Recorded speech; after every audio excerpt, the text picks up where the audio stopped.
ఓం నమో వెంకటేశాయ.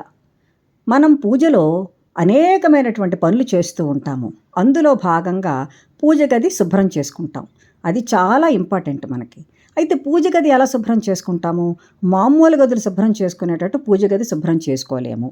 అయితే ఈ పూజ గదులు ఎలా ఉంటాయంటే, కొన్ని ఇళ్లల్లో ప్రత్యేకంగా ఒక పూజ గది ఉంటుంది. కొన్ని చోట్ల ఒక పెద్ద గది ఉంటే ఆ గదిలో ఒక పూజ గూడు కానీ, పూజ అల్మరా కానీ ఉంటుంది.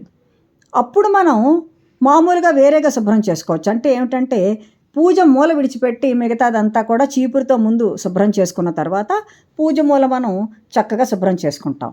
కానీ పూజ గది ప్రత్యేకంగా ఉండేటప్పుడు అక్కడ లోపలికి మనం చీపురెట్టి పరిస్థితులలో కూడా తీసుకుని వెళ్ళకూడదు.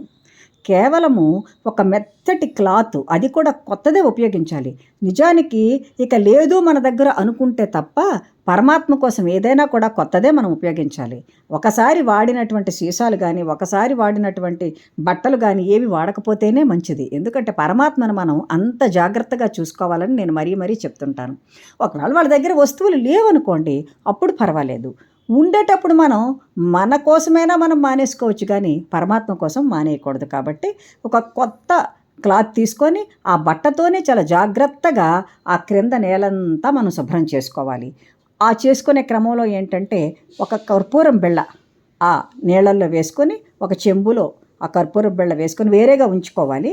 ఆ క్లాత్ కూడా వేరేగా ఉంచుకొని చక్కగా పూజ గదిని శుభ్రం చేసుకుంటే మన మనసు ప్రశాంతంగా ఉంటుంది. అక్కడ పరమాత్మ కోసం మనం పూజ గదిని చక్కగా శుభ్రం చేసుకున్నాము అనేటటువంటి భావన కూడా మనకు ఉంటుంది. కాబట్టి అందరూ అదే ప్రయత్నం చేయండి. ఆ లోపల చీపురు అసలు పెట్టకూడదు.